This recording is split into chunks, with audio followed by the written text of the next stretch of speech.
심장을 쥔 자가 전투기의 주인입니다. 프랑스 방산 건물의 오만한 선언에 세계 방산업계가 발칵 뒤집혔습니다. 배터리 하나가 사라지자 한국 KF-21 후속 80대의 목줄이 잡혔습니다. 단가 3.2배 인상, 납기 14개월 지연. 프랑스는 노골적인 인질극을 시작했죠. 하지만 한국의 대답은 아무도 예상하지 못한 것이었습니다. 당신들이 안 팔면 우리가 만듭니다. 그리고 2년 3개월 뒤 세계 항공 배터리 시장의 지도가 완전히 뒤집혔습니다. 프랑스는 경질과 국어를, 일본은 굴복을 선택했습니다. 지금부터 그 충격적인 전말을 공개합니다. 중동의 수도 국방부 대회의실이 발칵 뒤집혔습니다. 11조 원 규모의 전투기 수출 협상. 그 마지막 테이블에서 나온 질문은 레이더도, 미사일도, 엔진도 아니었습니다. 단 한 단어, 배터리였습니다. 회의장에 있던 각국 참관인 23명의 시선이 일제히 한국 대표단을 향했죠. 그리고 그 자리에는 저도 앉아 있었습니다. 솔직히 말씀드리겠습니다. 저는 그 질문이 나오는 순간 한국의 패배를 확신했습니다. 속으로 이렇게 중얼거렸죠. 끝났군. 심장이 없는 전투기가 어떻게 하늘을 날겠어? 하지만 그로부터 몇 분 뒤 저는 35년 공직 인생이 통째로 부정당하는 소리를 듣게 됩니다. 제 손끝이 떨려서 들고 있던 만년필을 떨어뜨렸을 정도였으니까요. 이 이야기를 어디서부터 시작해야 할까요? 그 회의장에서 무슨 일이 있었는지 말씀드리기 전에 먼저 제가 누구인지부터 말씀드려야겠습니다. 저는 후지와라 겐지, 올해 60입니다. 일본 방위성 장비청에서 35년간 항공장비 심의관으로 일했습니다. 제 도장이 찍히지 않으면 일본 하늘에는 그 어떤 부품도 올라갈 수 없었습니다. 전투기의 레이더, 사출 좌석, 그리고 배터리까지. 특히 배터리는 제 전문 분야였죠. F-15J 전투기의 배터리 인증을 제가 직접 심사했습니다. 그 인증 하나에 11년이 걸렸어요. 11년입니다. 강산이 한 번 바뀌는 시간을 손바닥만 한 배터리 하나에 쏟아 부은 겁니다. 왜 그렇게 오래 걸리냐고요? 전투기 배터리는 자동차 배터리와 완전히 다른 물건이기 때문입니다. 고도 11km, 기온 영하 42도. 그 지옥 같은 하늘에서 배터리는 살아있어야 합니다.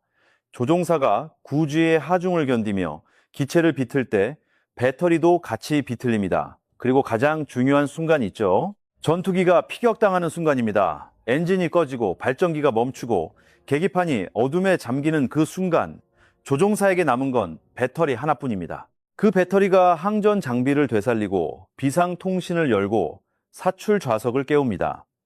블랙박스의 마지막 데이터를 새기는 것도 배터리입니다. 배터리가 3초 먼저 죽으면 조종사도 3초 먼저 죽습니다. 그래서 우리 업계에서는 배터리를 이렇게 부릅니다. 전투기의 심장, 그리고 조종사의 마지막 생명줄, 그 심장을 만들 수 있는 나라는 지구상에 몇 없습니다. 프랑스가 세계 시장의 41%를 쥐고 있고 우리 일본이 33%를 쥐고 있었죠. 나머지를 미국과 영국의 특수업체들이 나누어 먹습니다. 이 시장은 기술의 시장이 아닙니다. 시간의 시장입니다. 수십 년의 인증 데이터, 수만 시간의 비행 기록, 수백 건의 사고 분석. 그 시간의 벽은 돈으로도 천재로도 넘을 수 없다는 게 이 바닥의 철칙이었습니다. 저는 그 철칙을 만든 사람 중 하나였고요. 그런 제게 어느 날 아침 한 통의 속보가 날아들었습니다. 도쿄의 제 서재였죠. 은퇴 후에도 습관처럼 새벽마다 각국 방산 뉴스를 훑던 참이었습니다. 화면에 뜬 헤드라인을 보고 저는 마시던 녹차를 내려놓았습니다. 한국 KF-21 배터리 공급사 국내 사업 전면 철수, 기사를 3번 읽었습니다. 내용은 명확했어요. KF-21 보람에 한국이 독자 개발한 4.5세대 전투기, 초도 물량 40대에 들어갈 배터리는 확보했지만 후속 80대, 그러니까 총 120대 체계를 완성할 물량의 심장이 통째로 비어버린 겁니다. 공급사가 사업 구조 조정으로 배터리 부문에서 손을 뗐기 때문이었죠. 저는 의자에 등을 기대고 천장을 올려다봤습니다. 그리고 저도 모르게 웃음이 새어나왔습니다. 비웃음이 아니었어요. 확신의 웃음이었습니다. 끝났군. 한국의 전투기 사업은 여기까지다. 여러분은 제가 너무 매정하다고 생각하실지 모르겠습니다. 하지만 35년간 항공 장비를 심사한 사람의 눈에 이 사태는 사형 선고나 다름없었습니다. 전투기는 수십만 개의 부품이 정확한 시간에 맞물려야 완성되는 물건입니다. 그중 단 하나, 심장이 빠졌습니다. 그리고 그 심장은 아무나 만들 수 없습니다. 한국에게 남은 길은 하나뿐이었죠. 프랑스나 일본 앞에 무릎을 꿇고 부르는 값에 심장을 사오는 것. 저는 그날 수첩에 이렇게 적었습니다. 한국은 곧 파리로 갈 것이다. 그리고 파리는 그 대가를 아주 비싸게 받아낼 것이다. 제 예측의 절반은 맞았습니다. 파리가 움직였거든요. 다만 방향이 반대였습니다. 한국이 파리로 간 게 아니라 파리에서 포식자가 서울로 날아갔습니다. 그리고 그 포식자를 저는 아주 잘 알고 있었습니다. 속보가 뜨고 2주 뒤 저는 파리의 국제 방산 컨퍼런스에 초청 연사로 참석했습니다. 은퇴한 심의관에게 흔히 들어오는 자리였죠. 첫날 저녁 리셉션장, 샴페인 잔이 부딪히는 소리와 각국 언어가 뒤섞인 그 홀에서 익숙한 목소리가 제 등 뒤에서 들려왔습니다. 후지와라상 여전히 늙지를 않으시는군요. 돌아보니 뒤랑이 서 있었습니다. 프랑스 항공 배터리 업계의 수석 부사장, 나이는 55, 은색 머리를 뒤로 넘기고 손목에는 항공기 부품으로 만들었다는 시계를 차고 다니는 남자. 업계에서 그의 별명은 포식자였습니다. 경쟁사가 흔들리는 냄새를 맡으면 지구 반대편이라도 하루 만에 날아가는 인간이었으니까요. 뒤랑은 잔을 부딪히며 웃었습니다. 그 웃음이 어딘가 번들거렸어요. 좋은 소식 들으셨습니까? 한국말입니다. 들었습니다. 안타까운 일이죠. 안타깝다니요?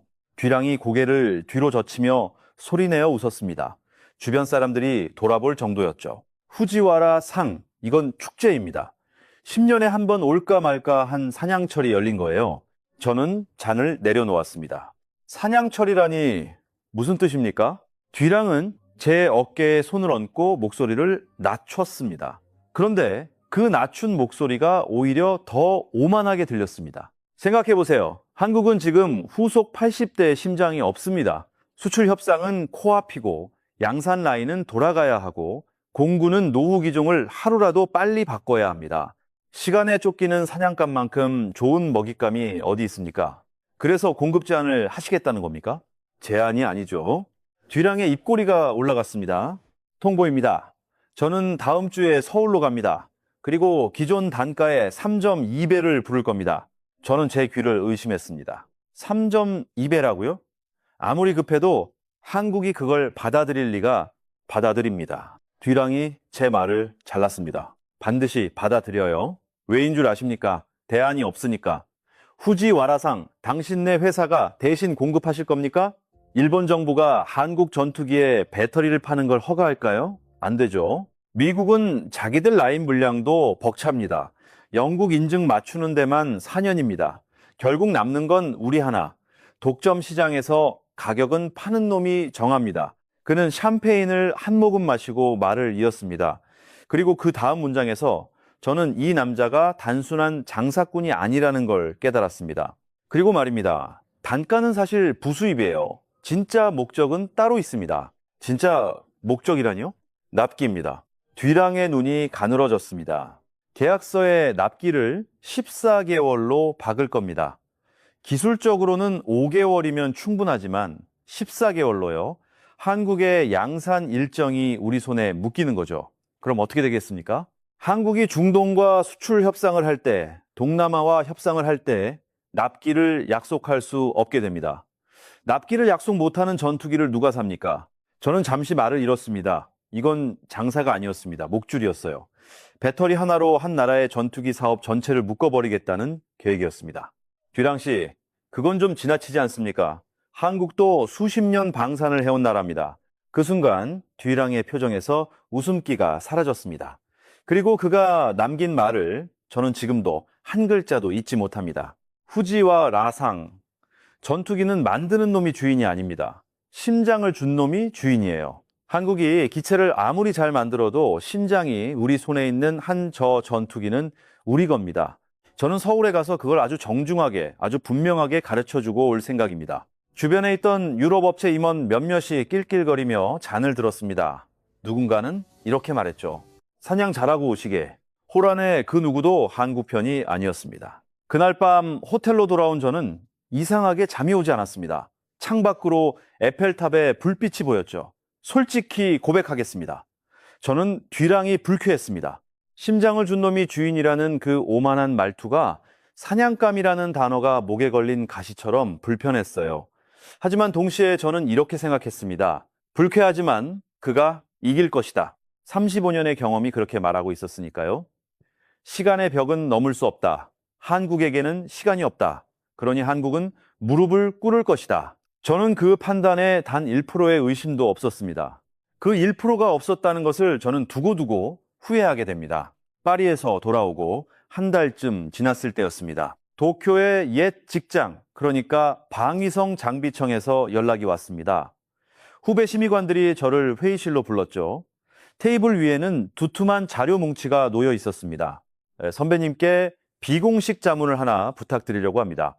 한국의 KF-21 공급망 분석 보고서입니다. 배터리 공백 사태 이후 한국이 어떻게 움직이는지 우리 정부도 들여다볼 필요가 있어서요. 이유는 짐작이 같습니다.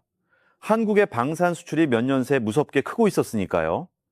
전차, 자주포, 경공격기까지 일본 입장에서는 경쟁국의 급소가 어디인지, 그 급소가 정말 급소인지 확인하고 싶었던 겁니다. 그리고 배터리 인증을 35년 심사한 사람은 일본의 저 하나뿐이었죠. 저는 자료를 받아들고 집으로 돌아왔습니다. 그리고 그날 저녁 서재에서 자료를 넘기다가 한 장의 보도자료 앞에서 손이 멈췄습니다. 한국 KF-21 배터리 완전 국산화 선언, 국내 기업 공동 개발 착수. 저는 안경을 고쳐 쓰고 다시 읽었습니다. 잘못 읽은 게 아니었습니다. 한국은 프랑스로 가지 않았습니다. 뒤랑의 테이블에 앉지 않았어요. 대신 자기 손으로 심장을 만들겠다고 선언한 겁니다. 카이스트에서 분사한 배터리 스타트업 리베스트가 셀을 만들고 군용 항전 전문 기업 IT 사이언스가 팩 통합과 소프트웨어를 만든 구조였습니다. 그 순간 제 입에서 나온 소리를 그대로 옮기겠습니다. 코웃음이었습니다. 부끄럽지만 사실입니다. 저는 소파에 몸을 던지며 혼자 중얼거렸어요. 스타트업이라고? 전투기 배터리를 창업한 지 10년도 안 된 회사가? 여러분께 제 코웃음의 근거를 말씀드리겠습니다. 이건 감정이 아니라 데이터였습니다. 첫째, 인증기간. 군용 항공 배터리의 인증에는 통상 7년이 걸립니다. 우리 일본은 11년이 걸렸고 프랑스도 첫 인증에 9년을 썼습니다. 그런데 한국의 후속 양산 일정을 역산하면 남은 시간은 3년이 채 되지 않았습니다. 둘째, 통합 경험. 배터리 셀을 잘 만드는 것과 전투기에 들어가는 팩을 만드는 건 완전히 다른 문제입니다. 기체의 형상, 전압 체계, 열 관리, 소프트웨어, 군용 인증까지 동시에 맞춰야 하죠. 한국은 그 경험이 없었습니다. 셋째, 이건 업계의 오랜 통념인데요. 한국은 셀은 만들어도 하늘은 모른다는 말이 있었습니다. 전기차 배터리 강국인 건 인정하지만 항공은 다른 세계라는 거죠. 다음날 저는 옛 후배 오카베에게 전화를 걸었습니다. 오카베는 일본 굴지의 배터리 기업 GS 유아사에서 항공사업부를 이끄는 임원이었죠. 업계의 시선이 궁금했거든요. 오카베, 한국의 국산화 선언 봤나? 수화기 너머에서 웃음소리부터 터졌습니다. 봤습니다, 선배님. 저희 사업부에서는 내기까지 걸었는걸요. 몇 년 만에 포기하고 프랑스로 기어가느냐? 2년파가 제일 많고 저는 후하게 3년에 걸었습니다. 자네 회사는 위협으로 안 본다는 건가? 위협이요? 오카베가 다시 웃었습니다. 선배님, 저희가 그 시장에서 몇 년을 굴렀습니까? 열폭주 시험에서 셀이 터져나가는 걸 수백 번을 보고서야 여기까지 왔습니다. 한국은 이제 그 지옥의 문 앞에 선 겁니다. 문을 열면 뭐가 나오는지도 모르고요. 안쓰럽죠, 오히려. 전화를 끊고 저는 보고서 초안의 결론 부분에 이렇게 적었습니다. 한국의 배터리 국산화는 정치적 선언에 가깝다. 기술적 실현 가능성은 낮으며 후속 80대 양산 일정 내 인증 완료는 불가능에 가깝다. 최종적으로 한국은 해외 공급사와 고가 계약을 체결할 것으로 전망된다. 불가능에 가깝다. 제 35년이 고른 단어였습니다. 그런데 말입니다. 보고서를 덮기 직전 자료 뭉치 맨 아래에서 사진 한 장이 미끄러져 나왔습니다. 한국 언론에 실린 사진이었어요. 대전의 한 연구소, 리베스트의 시험실이라고 했습니다. 하얀 방진복을 입은 연구원들이 배터리셀 하나를 둘러싸고 있는 사진이었죠. 그 사진에서 이상하게 눈을 뗄 수 없었습니다. 연구원들의 눈빛 때문이었습니다. 카메라를 의식하지 않고 셀 하나만을 뚫어지게 응시하는 눈. 저는 그 눈빛을 어디서 봤는지 알고 있었습니다. 40년 전 밤을 새워 배터리 도면을 그리던 제 아버지의 눈이 꼭 그랬거든요. 저는 고개를 저었습니다. 감상은 심의관의 적입니다. 데이터는 명확했고 결론은 이미 적었습니다. 하지만 그 보고서에는 한 가지 문제가 있었습니다. 도쿄의 책상에서 쓴 보고서라는 것. 후배들은 현장 확인을 요청했습니다. 선배님, 직접 보고 오셔야 보고서에 무게가 실립니다. 대전에 다녀와 주십시오. 그렇게 저는 한국행 비행기에 오르게 됐습니다. 제 결론이 얼마나 정확한지 확인하러 가는 출장이라고 생각했죠. 트렁크에 자료를 챙기며 아내에게 이렇게 말했던 게 기억납니다. 금방 다녀오겠소. 볼 것도 별로 없을 거요. 볼 것도 별로 없을 거라던 그 출장에서 저는 제 인생에서 가장 많은 것을 보게 됩니다. 그리고 대전의 그 시험실에서 35년짜리 확신의 첫 번째 금이 가는 소리를 듣게 되죠. 그 소리가 어떤 소리였는지는 지금부터 말씀드리겠습니다. 인천공항에 내렸을 때 저는 아직도 여유가 있었습니다. 트렁크에는 결론이 이미 적힌 보고서 초안이 들어 있었죠. 불가능에 가깝다. 저는 그 8글자에 확인 도장 찍듯 눈으로 훑고 오면 되는 출장이라고 생각했습니다. 대전으로 내려가는 열차 안에서 저는 창밖을 바라봤습니다.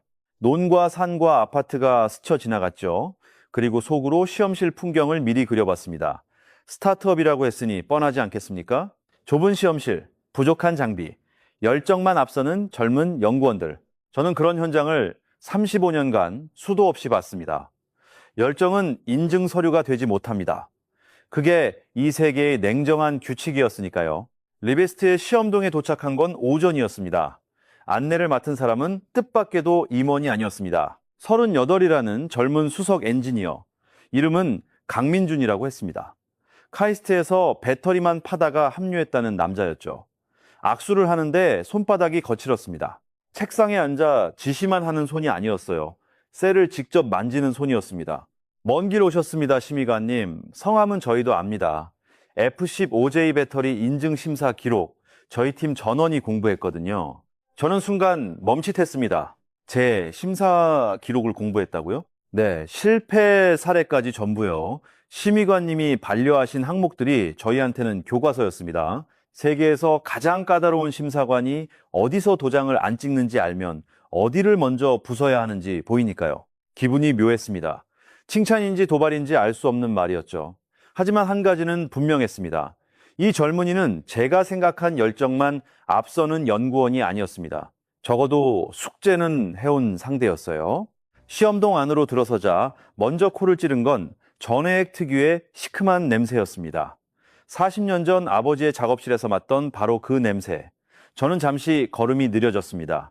그리고 눈앞에 펼쳐진 광경에 준비해온 여유가 조금씩 무너지기 시작했습니다. 시험실은 좁지 않았습니다. 아니, 규모의 문제가 아니었어요. 배치가 문제였습니다. 관통시험기, 열폭주 챔버, 진동시험대, 고도모사 장비가 하나의 동선으로 이어져 있었습니다. 셀 하나가 태어나서 지옥을 한 바퀴 도는데 걸리는 시간을 극한까지 줄인 배치였죠. 저는 그 배치를 보는 순간 알았습니다. 이 사람들은 시험을 통과하려는 게 아니었습니다. 시험을 살고 있었습니다. 관통 시험대로 가기 전에 강민주는 저를 시험동 안쪽으로 먼저 안내했습니다. 복도 끝 유리벽 너머로 육중한 강철 챔버가 보였습니다. 열폭주 시험 챔버였죠. 챔버의 외벽에는 검은 그을음 자국이 군데군데 남아 있었습니다. 저는 그 자국들을 손가락으로 가리켰습니다. 저건 지우지 않는 겁니까? 일부러 남겨둡니다. 강민준이 대답했습니다. 저희가 몇 번 실패했는지 잊지 않으려고요. 챔버 옆 진동시험대에서는 마침 시험이 한창이었습니다. 배터리팩 하나가 시험대에 물린 채 눈에 보이지 않을 속도로 흔들리고 있었죠. 시험대의 괴음이 유리벽을 뚫고 가슴까지 울렸습니다. 그 앞에 앉은 연구원은 20몇이나 됐을까요? 모니터 3대를 번갈아 보며 뭔가를 받아 적고 있었습니다. 제가 다가가자 그 젊은 연구원이 벌떡 일어나 인사를 했습니다. 몇 시간째 보고 있는 겁니까? 이 시험만 8시간째입니다. 진동 프로파일이 바뀌는 순간을 놓치면 안 돼서요. 교대는 안 합니까? 합니다. 그런데 오늘은 제 설계가 시험대에 올라간 날이라서요. 제 새끼가 흔들리는데 남한테 맡기고 갈 수는 없지 않습니까? 제 새끼. 저는 그 표현에 잠깐 할 말을 잃었습니다. 40년 전 아버지도 자기가 만든 축전지를 꼭 그렇게 불렀거든요. 복도의 마지막 방 앞에서 강민준이 걸음을 멈췄습니다. 문패도 없는 방이었습니다. 그가 문을 열자 저는 숨을 삼켰습니다. 철제 선반 가득 부서지고 그을리고 갈라진 배터리 팩들이 줄지어 놓여 있었습니다. 수백 개는 돼 보였습니다. 하나하나에 꼬리표가 달려 있었죠. 실패 일자, 실패 원인, 담당자 이름까지요. 저희끼리는 이 방을 무덤이라고 부릅니다. 강민준이 말했습니다. 그런데 사실은 무덤이 아니라 교과서입니다. 여기 있는 실패 하나하나가 지금 시험대 위에 있는 셀의 스승이거든요. 신입이 들어오면 제일 먼저 이 방부터 견학시킵니다. 저는 선반 사이를 천천히 걸었습니다. 갈라진 케이스, 녹아내린 커넥터, 까맣게 탄 셀. 심의관 시절 저는 기업들이 실패를 숨기는 것만 봐왔습니다. 서류에서 지우고 창고 뒤에 감추고 질문하면 말을 돌렸죠. 그런데 이 사람들은 실패에 이름표를 달아 전시하고 있었습니다. 그 순간 등줄기로 서늘한 것이 지나갔습니다. 두려움과 비슷한 감각이었어요. 실패를 숨기는 조직은 언젠가 같은 실패를 반복합니다. 하지만 실패를 교과서로 만드는 조직은 같은 실패를 2번 하지 않습니다. 그런 조직이 못 넘을 벽이 있던가. 저는 스스로에게 물었고 답을 밀었습니다. 강민준이 시험대 앞에 섰습니다. 그 위에는 손바닥 2개 크기의 배터리 셀이 놓여 있었죠. 심의관님, 서류 보여드리기 전에 이것부터 보여드리고 싶습니다. 그가 버튼을 누르자 시험기의 강철 못이 셀 정중앙을 그대로 관통했습니다. 저는 반사적으로 반보 물러섰습니다. 35년의 몸이 기억하는 반응이었어요. 리튬 배터리에 못이 박히면 어떤 일이 벌어지는지 저는 너무 잘 알고 있었으니까요. 내부 단락, 급격한 온도 상승, 그리고 열폭주, 불기둥이 치솟고 시험실에 경보가 울리는 광경을 저는 수백 번 봤습니다. 그런데 아무 일도 일어나지 않았습니다. 연기 한 줄기 없었습니다. 못이 박힌 셀은 그저 조용히 시험대 위에 놓여 있었어요. 모니터의 온도 그래프가 완만하게 올라가다가 어느 선에서 스스로 멈췄습니다. 저는 저도 모르게 모니터 앞으로 다가갔습니다. 온도 수치를 확인하고 다시 셀을 보고 다시 수치를 확인했습니다. 목덜미에 소름이 돋았습니다.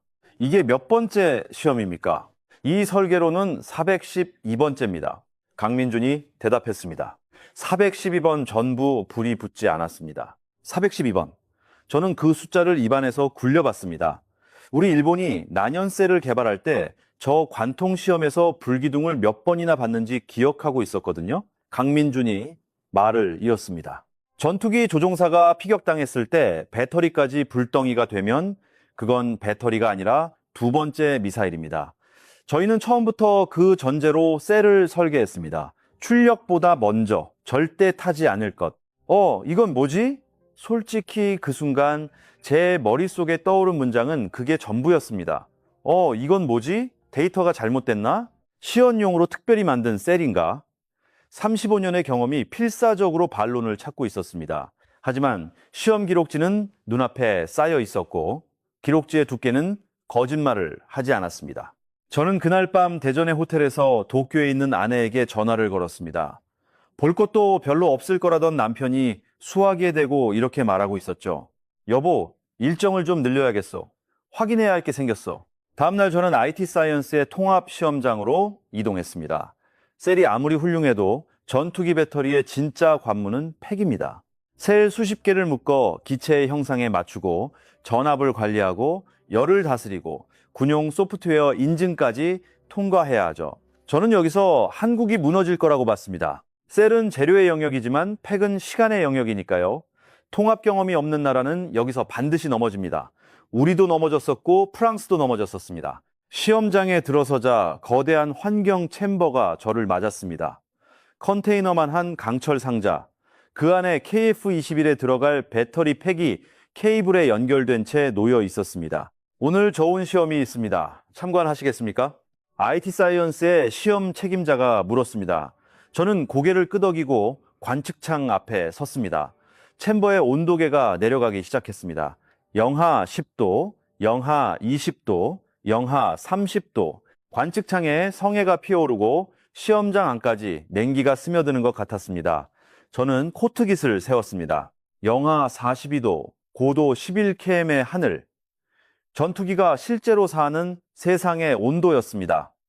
리튬 배터리에게 저온은 지옥입니다. 전해액이 굳고 이온이 움직이지 못하고 출력이 절벽처럼 떨어지죠. 제가 심사하던 시절 저 시험은 인증의 무덤이라고 불렸습니다. 여기서 떨어져 나간 시제품이 얼마나 많았는지 모릅니다. 방전 시작하겠습니다. 책임자의 목소리와 함께 모니터에 출력 그래프가 그려지기 시작했습니다. 저는 팔짱을 끼고 그래프의 추락을 기다렸습니다. 35년간 봐온 그 익숙한 추락을. 그래프는 떨어지지 않았습니다. 영하 42도에서 패근 요구 출력의 기준선을 그대로 밀고 나갔습니다. 비상전원 모사 구간에서도 사출계통 부하 구간에서도 그래프는 흔들림 없이 직선을 그렸습니다. 저는 팔짱을 풀고 모니터에 바짝 다가섰습니다. 안경에 김이 서릴 정도로요. 이 수치 보정한 겁니까? 말이 곱게 나가지 않았습니다. 심의관의 본능이었죠. 시험 책임자는 화를 내는 대신 태블릿을 내밀었습니다. 원자료 전부 여기 있습니다. 확인하십시오. 진동시험, 구지 하중시험, 열충격 시험 기록도 함께 드리겠습니다. 저는 그 자리에 선 채로 2시간 동안 원자료를 파고들었습니다. 점심도 걸렀습니다. 숫자의 숲 어딘가에 반드시 있을 균열을 찾아서요. 저온 특성이 좋으면 고온에서 무너지기 마련이고 출력이 좋으면 수명에서 대가를 치르기 마련입니다. 배터리는 정직한 물건이라 어딘가에서는 반드시 값을 치릅니다. 그런데 값을 치른 흔적이 없었습니다. 아니, 정확히 말하겠습니다. 값은 치렀더군요. 다만 시험실에서 치렀습니다. 실패 기록이 어마어마했습니다. 저온에서 무너진 설계, 진동에서 갈라진 구조, 소프트웨어 오류로 통째로 폐기된 시제품들. 그 실패의 산 위에 지금의 데이터가 서 있었습니다. 실패의 기록을 이렇게 낱낱이, 이렇게 자랑스럽게 외부인에게 보여주는 조직을 저는 처음 봤습니다. 저온 시험이 끝나고 시험 책임자가 물었습니다. 오후에 구지 하중 시험이 잡혀 있는데 마저 보시겠습니까? 저는 고개를 끄덕였습니다. 그때는 이미 점심 생각도 없었습니다. 하중 시험은 저온과는 다른 종류의 지옥입니다. 전투기가 미사일을 피하려고 기체를 꺾는 순간 조종사의 몸에는 자기 체중의 9배가 실립니다. 구지, 배터리도 똑같이 그 하중을 받습니다. 셀과 셀 사이의 연결부가 뜯기고 용접점이 벌어지고 내부 구조가 밀리죠. 하늘에서는 그 손상 하나가 전원 상실로 이어집니다. 시험대 위의 팩이 회전 하중 장치에 물렸습니다. 굉음과 함께 시험이 시작됐고 모니터에는 하중 곡선과 출력 곡선이 나란히 그려졌습니다. 구지 구간에 진입했습니다. 출력 곡선은 미동도 하지 않았습니다. 반복 하중 100회, 200회, 300회, 곡선은 지루할 정도로 평평했습니다. 저는 그때 제 가방에서 낡은 수첩 하나를 꺼냈습니다. 현역 시절의 심사 수첩입니다. 은퇴하면서도 버리지 못하고 중요한 출장마다 들고 다녔죠. 그 수첩에는 제가 심사했던 자국 전투기 배터리 하중 시험 데이터가 제 손글씨로 남아 있습니다. 저는 그 페이지를 펴고 눈앞에 모니터와 나란히 놓고 비교하기 시작했습니다. 반복 하중 내구 횟수, 눈앞에 팩이 위였습니다. 하중 구간 전압 강화폭, 눈앞에 팩이 위였습니다. 구조 변형 허용치, 이것도 눈앞에 팩이 위였습니다. 저는 수첩을 넘기던 손을 멈췄습니다. 손끝이 미세하게 떨리고 있었습니다. 여러분, 그 수첩은 제 인생입니다. 11년의 심사, 수백 번의 반려, 밤샘 검증의 기록입니다. 저는 그 수첩이 세계에서 가장 엄격한 기준이라고 믿으며 살았습니다. 그런데 대전의 시험장에서 그 수첩은 추월당한 과거의 기록이 되어 있었습니다. 시험 책임자가 다가와 조심스럽게 물었습니다. 심의관님, 안색이 안 좋으신데 괜찮으십니까? 저는 수첩을 덮으며 대답했습니다. 괜찮습니다. 조금 오래된 숙제를 하나 확인했을 뿐입니다. 그날 오후 저는 제 수첩에 이렇게 적었습니다. 도쿄에서 가져온 그 수첩에요. 저온 특성, 우리 최신 팩 대비 열세 아님, 항목에 따라 우세, 쓰고 나서 한참을 들여다봤습니다. 우세, 제 손으로 쓴 글자인데 제 눈이 거부하고 있었습니다. 생각보다 대단한 게 아니었습니다. 이건 우리보다 나은 거였습니다. 돌아가는 차 안에서 강민준이 조심스럽게 물었습니다. 심의관님, 실망하셨습니까? 무슨 뜻입니까? 무너지는 걸 보러 오셨을 텐데 무너지질 않으니까요. 저는 창밖으로 시선을 돌렸습니다. 부정하고 싶었지만 정확한 지적이었습니다. 저는 한참 만에 입을 열었죠. 강 선생, 하나만 물읍시다. 인증까지 통상 7년이 걸립니다. 우리는 11년이 걸렸소. 당신들에게 남은 시간은 3년이 안 됩니다. 셀이 좋고 팩이 좋아도 시간은 어떻게 이길 생각입니까? 강민주는 잠시 침묵했습니다. 그리고 그가 내놓은 대답에 저는 말문이 막혔습니다. 저희는 7년짜리 계단을 3년에 뛰어 오르려는 게 아닙니다. 계단을 다시 설계했습니다. 심의관님 세대는 시험 하나 하고 결과 기다리고 고치고 다시 시험했지 않습니까? 저희는 14개 시험을 동시에 돌립니다. 실패할 설계는 시뮬레이션에서 미리 죽입니다. 심의관님이 11년 걸려 쌓은 데이터가 어디서 시간을 잃었는지 저희는 전부 분석했습니다. 시간은 벽이 아니라 설계의 대상입니다. 시간은 벽이 아니라 설계의 대상이다. 그 문장이 그날 밤 내내 제 머릿속을 돌아다녔습니다. 저는 평생 시간의 벽을 믿고 살아온 사람입니다. 그 벽 덕분에 밥을 먹었고 그 벽 덕분에 존경받았습니다. 그런데 38살의 한국 엔지니어가 그 벽을 설계 대상이라고 부르고 있었습니다. 여기서 잠시 제 아버지 이야기를 해야겠습니다. 이 이야기를 하지 않으면 그때 제 심정을 설명할 방법이 없거든요. 제 아버지는 배터리 기술자였습니다. 오사카의 작은 공장에서 잠수함용 축전지를 만들던 사람이었죠. 어린 시절 제 기억 속에 아버지는 언제나 전해액 냄새와 함께였습니다. 손끝은 약품에 달아 지문이 흐릿했고 작업복 소매에는 늘 하얀 얼룩이 배어 있었어요. 제가 중학생 때였습니다. 아버지의 공장에 따라간 날 저는 물었습니다. 아버지, 좋은 배터리는 어떻게 만들어요? 아버지는 셀 하나를 제 손에 쥐어주며 이렇게 말했습니다. 겐지야, 기술은 사람이 만드는 게 아니다. 시간이 만드는 거다. 10년을 견딘 회사만이 10년짜리 기술을 갖는다. 지름길을 찾는 놈은 반드시 배터리한테 배신당한다. 그 말이 제 인생의 등뼈가 됐습니다. 저는 그 신념으로 35년을 심사했습니다. 서류가 아무리 화려해도 시간이 부족한 기술에는 도장을 찍지 않았습니다. 그게 조종사를 지키는 길이라고 믿었으니까요. 아버지는 돌아가시기 전 병상에서도 제 손을 잡고 말씀하셨습니다. 겐지, 시간을 존중해라. 그게 우리 같은 사람의 긍지다. 그런 제가 대전에서 본 겁니다. 시간을 존중하는 대신 시간을 해부해버린 사람들을요. 호텔방에서 저는 아버지의 낡은 셀을 꺼냈습니다. 유품으로 간직해온 아버지가 처음 만든 축전지의 셀입니다. 출장 때마다 부적처럼 갖고 다녔죠. 그 차가운 금속을 손에 쥐고 저는 처음으로 아버지에게 마음속으로 질문을 던졌습니다. 아버지, 만약 시간이 벽이 아니라면 우리의 40년은 뭐가 되는 겁니까? 답은 오지 않았습니다. 대신 그날 밤 다른 소식이 왔습니다. 그리고 그 소식이 저를 전혀 다른 감정으로 몰아넣었죠. 파리의 지인, 그러니까 유럽 방산 전문지의 오랜 기자에게서 전화가 온 겁니다. 후지와라상, 재미있는 문건이 돌고 있습니다. 뒤랑 쪽에서 만든 겁니다. 문건이라니요? 중동에 뿌리는 겁니다. 한국 전투기 도입을 검토하는 나라들의 조달 라인이에요. 제목이 뭔지 아십니까? KF-21 전력화 리스크 평가서. 내용은 한 줄로 요약됩니다. 배터리 하나 자체 조달 못하는 나라에 전투기를 30년 운용할 수 있겠는가? 저는 수화기를 쥔 손에 힘이 들어갔습니다. 그건 평가서가 아니었습니다. 흑색 선전이었어요. 기자가 말을 이었습니다. 그게 다가 아닙니다. 뒤랑이 사내회의에서 한 말이 새어나왔는데 들으시겠습니까? 한국이 국산화를 선언했으니 이제 우리 일은 그 국산화가 실패한 것처럼 보이게 만드는 것이다. 사실은 중요하지 않다. 구매국의 불안이 중요하다. 불안한 고객은 검증된 심장을 단 전투기를 산다. 그 심장은 우리 것이다. 사실은 중요하지 않다. 불안이 중요하다. 저는 전화를 끊고 한동안 움직이지 못했습니다. 가슴속에서 뜨거운 것이 치밀어 올랐습니다. 여러분, 저는 한국 편이 아니었습니다. 그때까지도요. 하지만 저는 평생 데이터로 밥을 먹은 사람입니다. 데이터를 이기려고 불안을 파는 자를 기술자의 세계에서는 뭐라고 부르는지 아십니까? 사기꾼이라고 부릅니다. 그리고 그 사기가 실제로 먹히기 시작했다는 소식이 며칠 지나지 않아 들려왔습니다.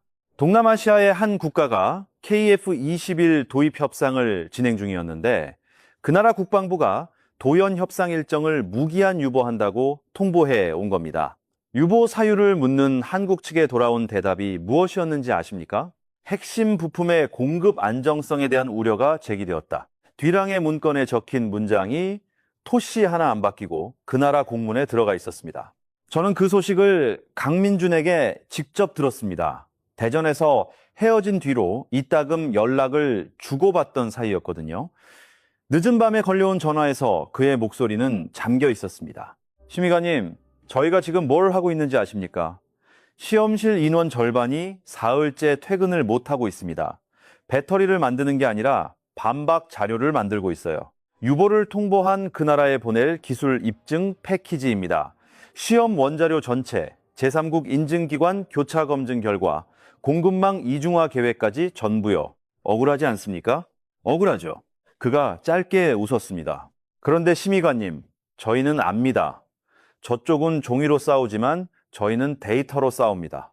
종이는 데이터를 이기지 못합니다. 시간이 걸릴 뿐이죠. 다만 하나가 무섭습니다. 데이터가 이기기 전에 계약이 먼저 끝나버리는 것. 그게 저 사람들이 노리는 거니까요. 전화를 끊고 저는 뒤랑의 계획을 처음부터 다시 복귀해봤습니다. 단가 3.2배, 납기 14개월, 그리고 흑색 선전. 이 세 가지는 별개가 아니었습니다. 하나의 설계였어요. 한국이 심장을 사면 목줄을 쥐고 한국이 심장을 만들면 시장에서 그 심장을 불신하게 만든다. 어느 쪽으로 가도 한국의 전투기는 뒤랑의 손바닥 위에 있게 되는 구조. 저는 소름이 돋았습니다. 그리고 그 소름의 끝에서 제 안에 무언가가 분명하게 방향을 틀었습니다. 더 참을 수 없었던 건 그 다음이었습니다. 뒤랑의 문건에는 인용이 하나 붙어 있다고 했습니다. 일본의 전직 고위 심의관도 한국의 국산화 성공 가능성을 낮게 평가했다는 문장, 출처는 없었습니다. 하지만 저는 알았습니다. 그게 누구를 가리키는지. 파리의 리셉션장에서 저는 뒤랑 앞에서 분명히 그렇게 말했었으니까요. 제 말이 제 35년이 사기꾼의 흑색 선전에 탄약으로 쓰이고 있었습니다. 그날 밤 저는 잠들지 못했습니다.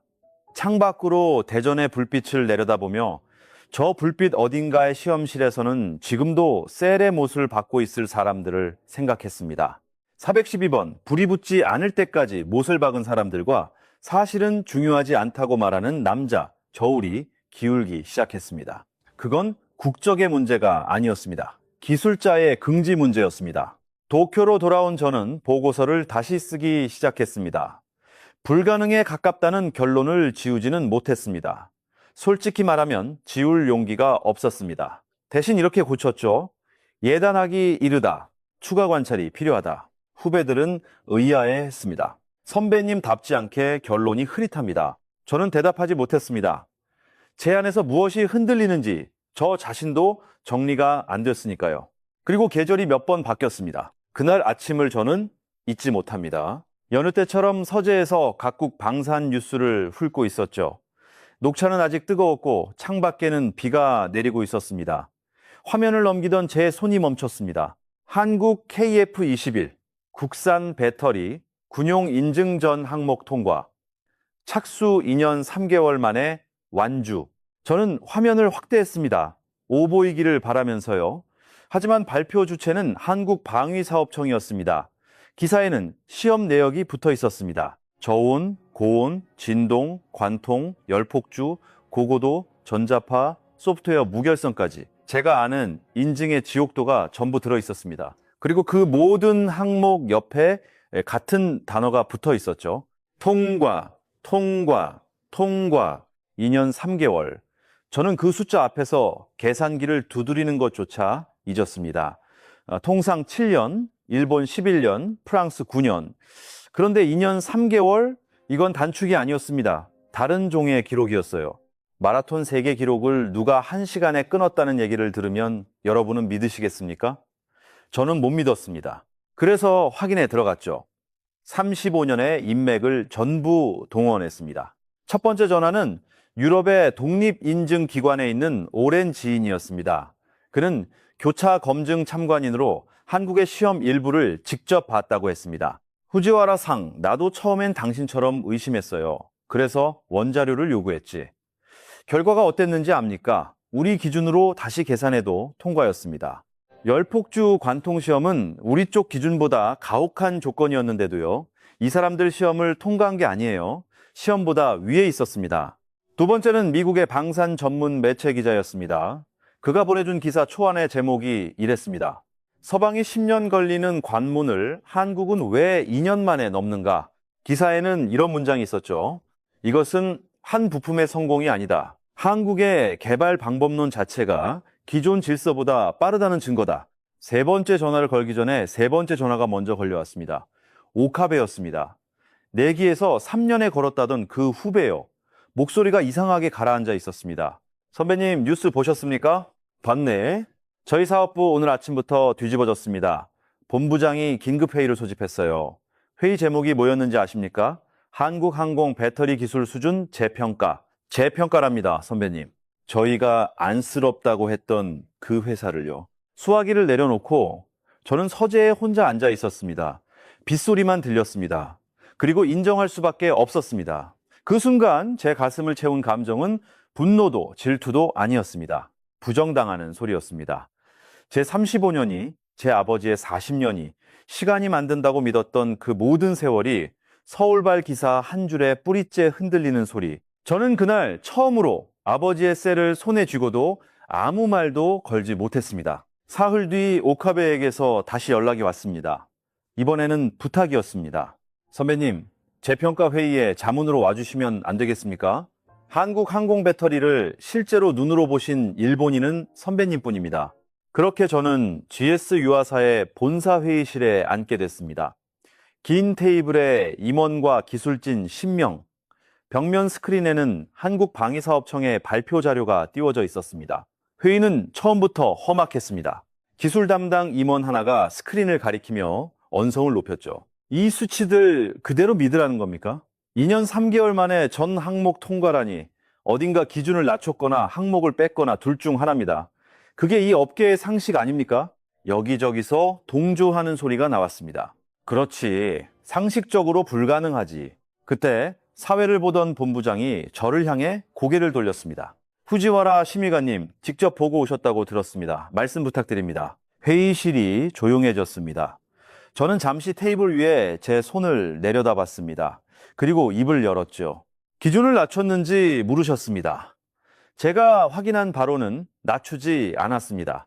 오히려 열폭주 관통시험은 우리 기준보다 가혹한 조건이었습니다. 항목을 뺐는지 물으신다면 빼지 않았습니다. 제가 35년간 심사한 전 항목이 들어있었고 몇 개는 우리에게 없는 항목이었습니다. 말도 안 됩니다. 아까 그 임원이 다시 언성을 높였습니다. 그럼 우리 11년은 뭐가 됩니까? 저 사람들이 우리보다 5배 똑똑하다는 겁니까? 저는 고개를 저었습니다. 5배 똑똑한 게 아닙니다. 5배 다르게 일하는 겁니다. 우리는 시험을 순서대로 했고 저들은 동시에 합니다. 우리는 실패를 감추고 저들은 실패에 이름표를 달아 전시합니다. 우리는 시간을 벽이라고 가르치고 저들은 시간을 설계 대상이라고 가르칩니다. 여러분 인정하기 싫으시겠지만 이건 기술 격차가 아닙니다. 방법의 격차입니다. 그리고 방법의 격차는 시간이 지날수록 벌어집니다. 회의실에는 긴 침묵이 흘렀습니다. 누구도 반박하지 못했습니다. 회의가 끝나고 복도에서 오카베가 제 옆에 붙어 나지막하게 말했습니다. 선배님, 오늘 하신 말씀 위로 보고서 올라갈 겁니다. 그리고 아마 선배님이 상상도 못하실 지시가 내려올 겁니다. 그때는 그 말이 무슨 뜻인지 몰랐습니다. 알게 되는 건 한참 뒤 중동에서였죠. 하지만 여러분, 이야기는 여기서 끝나지 않습니다. 인증은 서류일 뿐입니다. 방산의 세계에서 진짜 심판은 따로 있거든요. 돈을 내는 사람, 구매국입니다. 그리고 그 심판대가 중동에 차려지고 있었습니다. 뒤랑이 흑색 선전 문건을 뿌려놓은 바로 그곳에요. 저는 다시 트렁크를 쌌습니다. 이번에는 보고서 때문이 아니었습니다. 제 눈으로 결말을 봐야 했기 때문입니다. 이 중동의 수도 국방부 대회의실 이야기에 처음으로 돌아왔습니다. 11조 원 규모의 전투기 도입 협상, 그 마지막 관문. 저는 일본 측 참관인 자격으로 그 방에 들어섰습니다. 회의실은 웅장했습니다. 높은 천장, 긴 마호가니 테이블, 그리고 벽면을 가득 채운 이 나라 공군의 역사 사진들. 에어컨의 냉기가 사막의 열기와 싸우고 있었지만 방 안의 진짜 온도는 따로 있었습니다. 긴장이었죠. 각국 참관인 23명이 자리를 잡는 동안 그 누구도 큰 소리로 말하지 않았습니다. 자리를 찾아가던 중 익숙한 향수 냄새가 먼저 저를 붙잡았습니다. 후지와라상, 여기서 또 뵙는군요. 뒤랑이었습니다. 파리에서 봤던 그 번들거리는 웃음 그대로였죠. 그는 제 옆자리 방청석에 서류 가방을 내려놓으며 말을 이었습니다. 멀리까지 오셨습니다. 결말이 뻔한 연극을 보러요. 뻔합니까? 뻔하죠. 그가 어깨를 으쓱했습니다. 이 나라 조달라인의 책상마다 어떤 보고서가 놓여 있는지 저는 압니다. 제가 놓았으니까요. 후지와라상 인증서라는 건 종이입니다. 종이는 30년을 보증하지 못해요. 오늘 저 한국인들은 종이를 흔들 거고 이 나라는 불안을 선택할 겁니다. 불안한 고객은 언제나 검증된 심장으로 돌아옵니다. 저는 그의 눈을 똑바로 봤습니다. 그리고 물었죠. 뒤랑 씨, 하나만 묻겠습니다. 당신 그 검증된 심장의 시험 데이터를 최근에 들여다본 적은 있습니까? 당신 회사 것 말고 한국 것 말입니다. 뒤랑의 미소가 아주 잠깐, 정말 아주 잠깐 흔들렸습니다. 그리고 그는 웃음으로 그 틈을 덮었죠. 데이터라. 심의관은 은퇴해서도 심의관이시군요. 좋습니다. 오늘 이 자리가 끝나면 누구의 데이터가 맞았는지 알게 되겠죠? 네, 알게 될 겁니다. 그게 그와 나눈 마지막 대화다운 대화였습니다.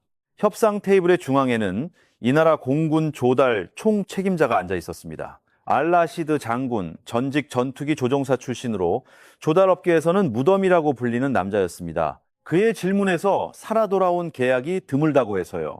성능 브리핑이 끝났습니다. 가격 브리핑도 끝났습니다. 대당 가격, 유지비, 무장 통합, 한국 대표단의 발표는 흠잡을 데가 없었습니다. 회의실에는 낙관적인 공기가 흐르기 시작했죠. 그때였습니다. 알라시드가 서류철을 소리나게 덮었습니다. 발표 잘 들었습니다. 마지막으로 하나만 묻겠습니다. 그는 안경을 벗고 한국 대표단을 천천히 둘러봤습니다. 배터리, 그 한 단어에 회의실의 공기가 얼어붙었습니다. 참관석 여기저기서 숨을 삼키는 소리가 들렸습니다. 저는 방청석의 뒤랑을 봤습니다. 그의 입가에 미소가 번지고 있었습니다. 자신이 심어놓은 씨앗이 정확히 발아하는 순간이었으니까요.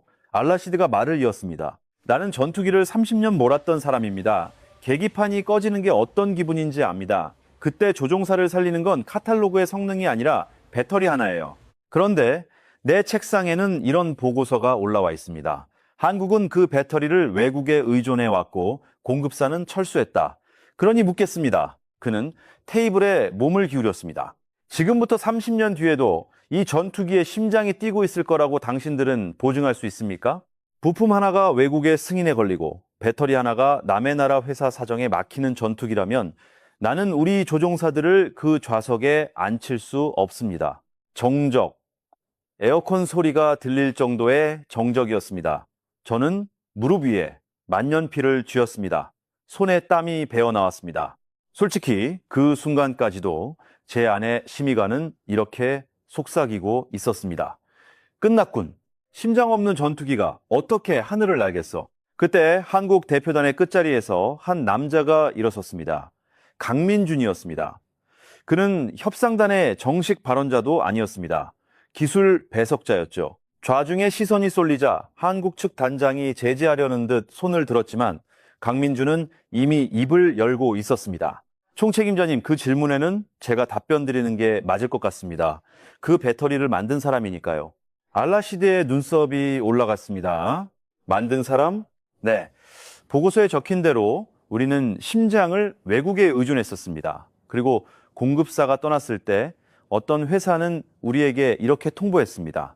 가격은 3.2배, 납기는 14개월. 심장을 준 자가 주인이라고요. 회의실이 술렁였습니다. 방청석의 뒤랑의 얼굴에서 미소가 아주 천천히 지워지기 시작했습니다. 강민주는 그쪽을 쳐다보지도 않고 말을 이었습니다. 그래서 우리는 결정했습니다. 그들이 팔지 않으면 우리가 만든다. 그리고 만들었습니다. 영하 42도에서 구주에서 모시 관통에도 불이 붙지 않는 심장을 군용 인증 전 항목을 2년 3개월 만에 통과했습니다. 원자료 전부 제출하겠습니다. 귀국의 어떤 기준으로 재검증하셔도 좋습니다. 그가 잠시 숨을 고르고 마지막 문장을 놓았습니다. 30년을 물으셨습니다. 답변 드리겠습니다. 이 전투기의 심장은 이제 서울과 대전에서 뜁니다. 어느 나라의 승인도, 어느 회사의 사정도 그 심장을 멈출 수 없습니다. 우리가 보증하는 건 부품이 아니라 대한민국이 이 전투기를 끝까지 책임진다는 사실입니다. 침묵이 흘렀습니다.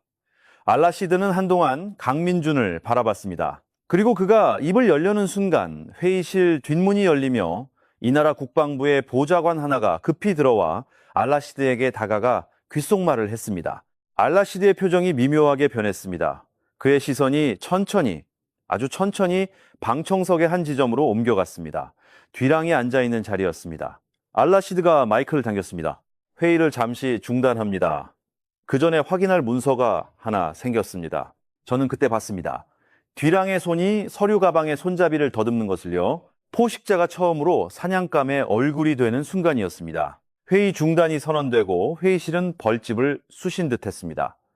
참관인들이 수군거리는 소리, 서류를 넘기는 소리, 어딘가로 급히 전화를 거는 소리, 그 소음 속에서 저는 방청석의 뒤랑만 보고 있었습니다. 그는 태연한 척 물을 마시고 있었지만 잔을 쥔 손등에 힘줄이 서 있는 게 제 자리에서도 보였습니다. 1시간 뒤 회의가 재개됐습니다. 알라시드는 자리에 앉지 않았습니다. 서서 회의실 전체를 향해 입을 열었죠. 재개에 앞서 밝힐 것이 있습니다. 지난 몇 달간 우리 조달 라인에는 KF-21의 핵심 부품 리스크를 지적하는 평가서가 유통되었습니다. 나 역시 그 평가서를 읽었고 오늘의 질문도 거기서 나왔습니다. 그는 손에 든 서류 한 부를 들어 올렸습니다. 그런데 오늘 우리 정보 라인이 다른 문서를 하나 입수했습니다. 그 평가서를 만든 회사의 내부 회의록입니다. 회의실이 얼어붙었습니다. 알라시드는 회의록을 펼치고 천천히 읽어 내려갔습니다. 우리 일은 한국의 국산화가 실패한 것처럼 보이게 만드는 것이다. 사실은 중요하지 않다. 구매국의 불안이 중요하다. 불안한 고객은 검증된 심장을 단 전투기를 산다.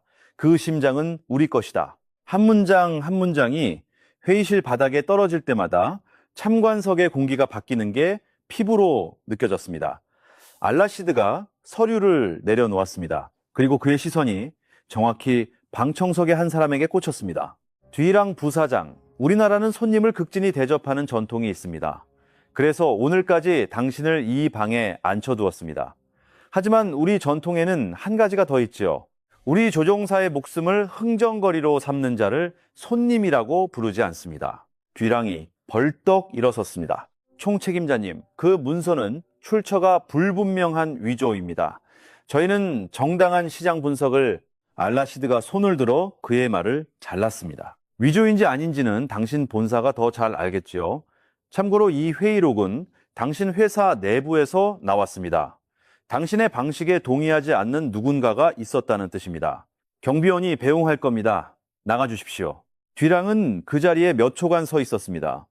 얼굴이 하얗게 질렸다가 붉어졌다가 다시 하얗게 질렸습니다. 그가 서류 가방을 챙겨 문으로 걸어가는 동안 그 긴 회의실에는 구두 소리만 울렸습니다. 파리의 리셉션장에서 사냥터를 선언하던 남자가 사냥터에서 쫓겨나는 소리였습니다. 문이 닫히고 알라시드는 다시 한국 대표단을 향해 돌아섰습니다. 아까의 질문으로 돌아갑시다. 30년 뒤에도 이 전투기의 심장이 뛰겠느냐고 물었습니다. 당신들은 데이터로 답했고 당신들의 경쟁자는 공작으로 답했습니다. 나는 전투기를 30년 몬 사람입니다. 조종사는 압니다. 위기의 순간에 누구를 믿어야 하는지. 그는 테이블 위에 계약 서류처를 손바닥으로 짚었습니다. 기술검증단을 서울과 대전에 보내겠습니다. 원자료 전부를 열어주겠다고 했죠. 그 약속이 지켜진다면 우리는 이 계약을 체결할 것입니다. 그리고 몇 주 뒤 세계 방산 시장을 뒤흔든 발표가 나왔습니다. 11조 원 규모 KF-21 도입 계약 체결. 저는 그 발표문을 도쿄의 서재에서 읽었습니다. 발표문에는 이 나라 국방부가 밝힌 선정 사유가 조목조목 붙어 있었는데 그중 한 줄에서 제 눈이 멈췄습니다. 핵심 부품의 완전한 자국 공급망 확보, 특히 항공 배터리의 국산화는 30년 운용 신뢰성 평가에서 결정적 요인이 되었다. 결정적 요인. 여러분, 이 문장의 무게를 아시겠습니까? 배터리는 전투기 가격의 1%도 안 되는 부품입니다. 그런데 11조 원짜리 계약의 결정적 요인이 된 겁니다. 뒤랑이 목줄이라고 불렀던 바로 그 부품이 목줄이 아니라 날개가 되어 있었습니다.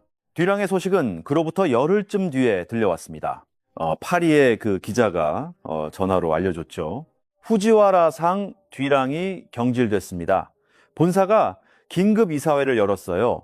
중동 퇴출 사건이 유럽 언론에 다 실렸거든요. 주가가 며칠 새 곤두박질 쳤고 다른 고객국들까지 계약 재검토 얘기를 꺼내고 있습니다. 신뢰를 파는 업계에서 신뢰를 잃었으니 본사로서는 꼬리를 자를 수밖에요. 그런데 진짜 소식은 그 다음이었습니다. 기자가 목소리를 낮추더군요. 그리고 이건 아직 기사로 안 나간 건데 그 회사가 지금 서울에 접촉 중입니다. 서울에요. 무슨 접촉 말입니까? 협력 타진입니다. 한국의 난연셀 기술을 자기들 차세대 라인에 도입하고 싶다고요. 라이선스든 합작이든 형식은 다 열어놓겠다는 겁니다. 후지와 라상, 이게 무슨 뜻인지 아시겠습니까? 심장을 준 자가 주인이라던 그 회사가 이제 한국이 준 심장을 나눠달라고 줄을 선 겁니다. 저는 수화기를 든 채로 한참을 웃었습니다. 웃음이 멈추지 않았어요. 통쾌해서 웃은 건지 어이가 없어서 웃은 건지 지금도 잘 모르겠습니다. 다만 한 가지는 분명했습니다. 갑과 을이 완전히 뒤집혔습니다. 그리고 마지막 충격은 제 발밑에서 터졌습니다. 오카베가 저녁이나 하자며 저를 불러낸 날이었습니다.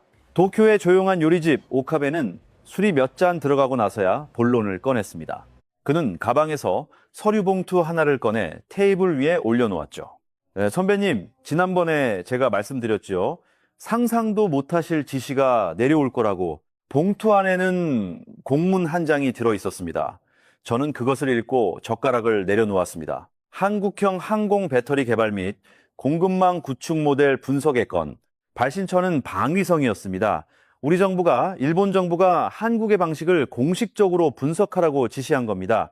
산업계와 합동으로요. 문서의 마지막 장에는 분석 자문단 명단이 있었습니다. 그리고 그 명단의 첫 줄에 제 이름이 있었습니다. 후지와라 겐지 전 장비청 항공장비 심의관. 오카베가 술잔을 채우며 말했습니다. 예, 선배님이 재평가 회의에서 하신 말씀이 그대로 올라갔습니다. 기술 격차가 아니라 방법의 격차다. 방법의 격차는 시간이 지날수록 벌어진다. 위에서는 그 문장에 밑줄을 쳤답니다. 그래서 결론이 이겁니다. 배우자, 자존심 상하지만 배우자. 여러분, 그 순간의 제 심정을 뭐라고 표현해야 할까요? 35년 전의 기술 서류를 심사 축에도 못 낀다고 돌려보내던 사람입니다. 몇 달 전까지도 저는 불가능에 가깝다는 보고서를 쓰던 사람입니다. 그런 제가 한국의 방식을 배우는 국가 프로젝트의 자문 첫 줄에 이름을 올리게 된 겁니다. 프랑스는 한국의 기술을 구걸하고, 일본은 한국을 교과서로 삼고, 중동은 한국의 신장을 결정적 요인이라고 불렀습니다. 저는 요리집의 창밖을 바라봤습니다. 도쿄의 밤거리에 불이 켜져 있었습니다. 그리고 조용히 소리 내어 말했습니다. 오카베가 들을 만큼의 소리로요. 내가 완전히 틀렸다. 오카베는 아무 말도 하지 않았습니다. 다만 제 잔에 술을 채워주었을 뿐입니다. 그날 밤의 술은 제 인생에서 가장 쓰고 가장 개운한 술이었습니다. 자문단 활동이 시작되고 저는 다시 대전에 갔습니다. 이번에는 분석하러 간 게 아니었습니다. 배우러 간 것이었죠. 63세 학생으로요. 일정 마지막 날 강민준이 저를 배웅하러 나왔습니다. 시험동 앞마당이었습니다. 저는 가방에서 작은 상자 하나를 꺼내 그에게 내밀었습니다. 상자 안에는 낡은 셀 하나가 들어있었죠. 아버지가 처음 만든 그 축전지의 셀, 40년 넘게 제가 부적처럼 품고 다니던 물건입니다. 강민준이 놀란 얼굴로 저를 봤습니다. 심의관님, 이건 받을 수 없습니다. 아버님의 유품 아닙니까? 유품이 맞습니다. 저는 고개를 끄덕였습니다. 그래서 드리는 겁니다. 우리 아버지는 평생 이렇게 믿었습니다. 기술은 시간이 만든다. 10년을 견딘 회사만이 10년짜리 기술을 갖는다. 저도 35년을 그렇게 믿었고요. 그런데 강 선생, 당신들이 그 믿음을 부쉈습니다. 강민준이 뭐라 말하려는 걸 저는 손을 들어 막았습니다. 끝까지 들어주세요. 부쉈다는 말은 틀린 표현인지도 모르겠습니다. 여기 와서 배우면서 저는 아버지의 말을 다시 생각하게 됐습니다. 아버지가 정말 하고 싶었던 말은 시간이 아니었을지도 모른다고요. 10년을 견딘 회사, 견딘다는 말. 결국 그건 사람 얘기 아니겠습니까? 포기하지 않은 사람들의 10년이 기술이 되는 거지 달력의 10년이 기술이 되는 게 아니었습니다. 당신들은 그 10년치의 견딤을 밤을 갈아 넣어서 2년 3개월 만에 해낸 겁니다. 그러니 이 셀은 여기 있어야 합니다. 견디는 사람들 곁에요. 강민주는 한동안 그 셀을 내려다봤습니다. 그리고 두 손으로 상자를 받으며 고개를 깊이 숙였습니다. 무덤방에 모시겠습니다. 저희 교과서들 맨 앞자리에요. 신입이 들어오면 제일 먼저 보여주겠습니다. 바다 건너에도 우리보다 먼저 이 길을 견딘 사람들이 있었다고요. 저는 그 말에 60 먹은 남자가 남의 나라 시험동 앞마당에서 눈시울이 뜨거워지는 걸 참아야 했습니다. 돌아오는 비행기에서 창밖을 내려다봤습니다. 구름 아래 어디쯤 KF-21이 나는 하늘이 있을 겁니다. 저는 이제 압니다. 저 전투기의 진짜 힘은 최고 속도도 레이더도 아니라는 것을요. 누구도 멈출 수 없는 심장. 어느 나라의 승인에도, 어느 회사의 사정도, 어느 포식자의 흑색 선전에도 걸리지 않는 심장. 그 심장을 제 손으로 만들어낸 나라라는 사실. 그게 진짜 힘입니다. 한국은 이제 전투기를 만드는 나라가 아닙니다. 전투기를 끝까지 책임지는 나라입니다. 그리고 세계는 이미 그 차이의 값을 매기기 시작했습니다. 11조 원이라는 값을요. 마지막으로 이 이야기를 들어주신 여러분께 한 말씀 드리고 싶습니다. 여러분의 나라는 배터리 하나가 없어서 목줄을 잡혔던 나라입니다. 그리고 그 목줄을 남에게 빌지 않고 제 손으로 끊어낸 나라입니다. 저는 평생 시간이 기술을 만든다고 믿었지만 한국이 가르쳐 줬습니다. 심장은 시간이 만드는 게 아니라 포기하지 않는 사람들이 만든다는 것을요. 그 사람들이 바로 여러분입니다. 폐허에서 공장을 세운 여러분의 세대가 그 견딤의 첫 페이지였습니다. 부디 자부심을 가지십시오. 일본의 늙은 심의관이 35년의 확신을 내려놓고 드리는 진심입니다. 지금까지 일본의 전직 심의관이 목격한 KF-21 보람의 그 심장의 반란 이야기였습니다. 배터리 하나까지 제 손으로 만들어낸 대한민국의 저력이 자랑스러우셨다면 이 이야기를 주변에 널리 공유해 주세요. 포기하지 않는 사람들이 결국 하늘의 주인이 됩니다. 구독과 좋아요는 다음 이야기를 만드는 큰 힘이 됩니다. 지금까지 감동날이었습니다. 감사합니다.